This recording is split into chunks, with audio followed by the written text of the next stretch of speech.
Салам YouTube сіздер мен Абылаев тағай.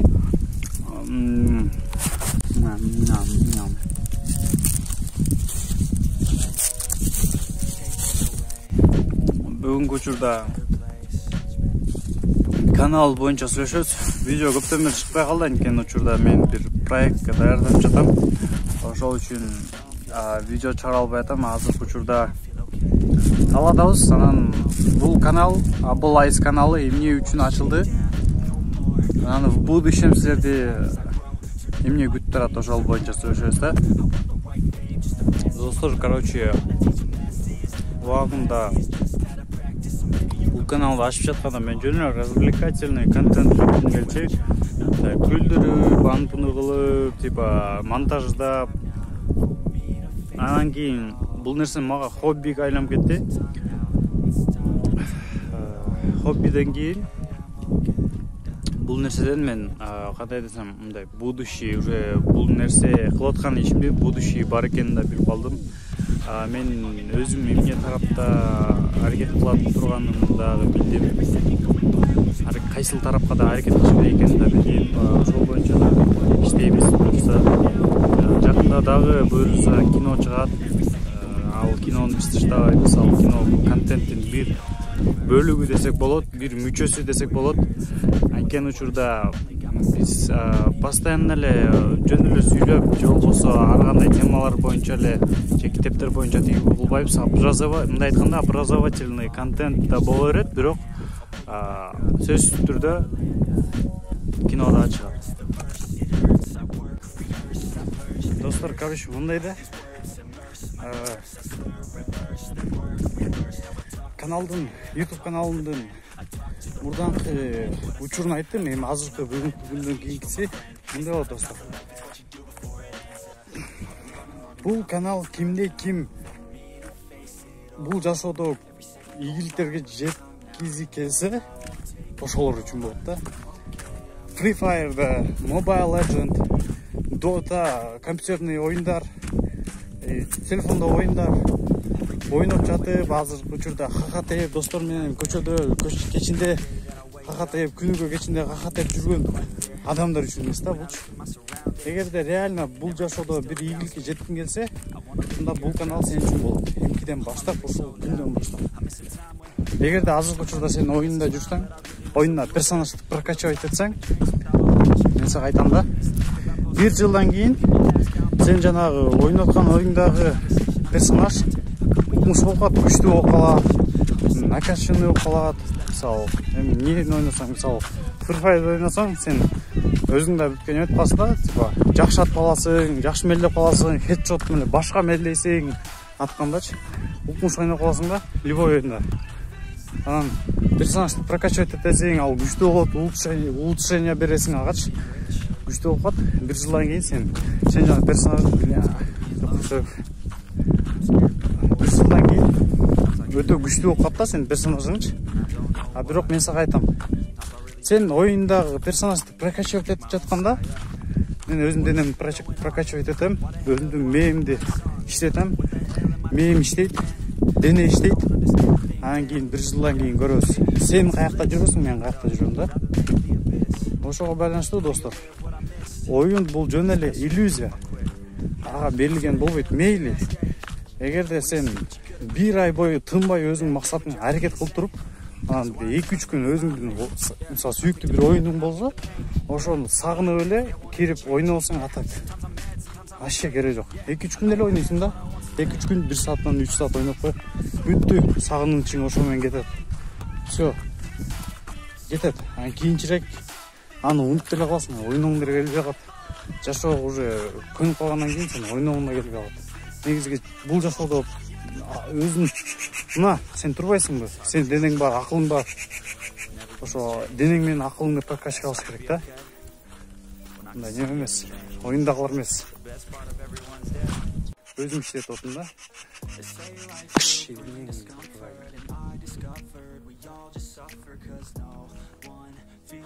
Достор, ошол буюрса биз кандай десем 4-5 жыл бою мал чарбачылык, дыйкан чарбачылык менен жүрө беребиз. Башка да пландарыбыз бар. ошолор менен иштейбиз. Ошо пландарыбыз ишке ашып кетсе, анда ошо башка план менен кетебиз да. Бул временно иштеп турабыз пока что. Жөнөп турганча, видео жөнөп турганча иштеп туруш керек болот да. Кей пландар боюнча иштей берсек болмок, бирок и так убакыт кетет да. Сен иштесең деле ошол эле убакыт кетип атат да. Ошон үчүн жер менен мал менен иштеп атам да азыркыча. Буюрса ошол достор. Ошону кылыш керек. Мен өзүмдүн максаттарым бар, ошо максаттарга аракет кылып жатам да.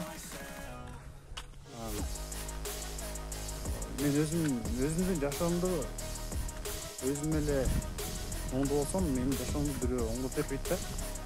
Өзүң ата-энеңмен үйлөнгөндөн башкачы. Мисалы, эгерде сага жардам берем десе, атаң эле, же болбосо апаң эле, же болбосо туугандарың эле жардам берет да. Жардам берем десе.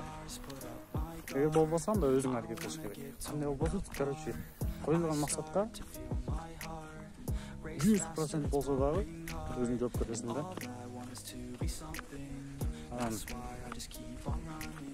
Жакында биз проект Future Legend деп ачабыз, бир проект. Ал проект 1 айлык болот. Марафонда мындай айтканда 1 айлык болот. Ал 1 айлык марафондо 5 ал келшен башка учурда айтам, бирок 5 правиладан турат. 5 правила. Ошол 5 правиланын ичинде саат эртең 5те туруп, китеп, любой китеп пайдалуу болуш керек да, бирок пайдалуу китеп, өзүңдүн хобби, эмне керек сага, будущий, мисалы, программист болосуңбу, актер болосуңбу, ким болосуңбу, доктор болосуңбу, сага керектүү нерсени боюнча окуу, хоббиди окуйчу. 4-чү тренировка, постоянно тренировка, прокачка тела деп коет да, теланы, денени тренировать этиш керек, физический жактан. Анан умственный жактан мээни иштеш керек. Любой 5-чи өзүң тандайсың. Мисалы, эмне сага жетишсиз болот, ошол боюнча да. Буюрса ал марафонда жакында бир жуманын ичинде видео болуп чыгып калат. Көрөсүңөр, мен өзүм да ошол боюнча иштеп баштайм. Негизи достор, мен 2020-жылда вакытты жөн эле коротулган да, жөн эле кетип калды. Мынакей ушундай кеткен да, вакыт жумулуп ачылганда кеткен. Жок болуп кеткен да. Өзүм таң калгам ошол вакытка жок болуп кеткендечи. Анан быйылкы учурда 2021-де аракеттер күчтүү эле болуп атат. Дагы күчтүү болбой атат, бирок күчтүү. Былтыр 0% болсо, быйыл 60-70% аракетим бар да. Анан буюрса ошо марафондон кийин 100%ке жеткизебиз дагы. Алдыга ошо менен до конца ошо марафонду до конца кармайбыз. Анан буюрса ошол Future Legend проект 1 айдан кийин бүтөт. Ошол бүткөндөн кийин дагы башкача проекттарды өзүбүз создоп беребиз. Ошол боюнча иштей беребиз. Эгерде кааласаңар ошого кирсеңер болот. Анан ошол жактан чогуу аракет кылсак болот да. Анан буюрса ал марафонду бир жумадан кийин чыгарабыз да. Бул видеодо атайын мындай силер менен разговорный кылып эле киргизип коеюн дедим. Анткени учурда видео калып атат. YouTube'га видео чыкпай атат, ошого байланыштуу мен азыркы учурда могу видеону тартып атам да. Чыгаш керек, тынбай чыгаш керек болгондо мен жетишпей атам. Ошо марафонго өтүп алсам буюрса, анан видеолор катарынан чыга баштайт да, буюрса. Дагы жакында кино тартабыз, анан кийин дагы ар кандай челлендждер тартабыз, ар кандай зарубалар тартабыз буюрса. Жакшы китептер боюнча бөлүшөм. Пайдалуу советтер болсо айтып берем. Кандай каталарды мен өзүм кетиргем, ошол боюнча айтып берем. Эмне максаттарга уже жетип калдым, ошол боюнча айтып берем. Эмне максатты туура тандаш керек, ошол боюнча айтып берем. Өзүм билген боюнча айтып берем да. Андан тышкары айта албайм. Ошол достор. Силер менен Абылаев тагай болду.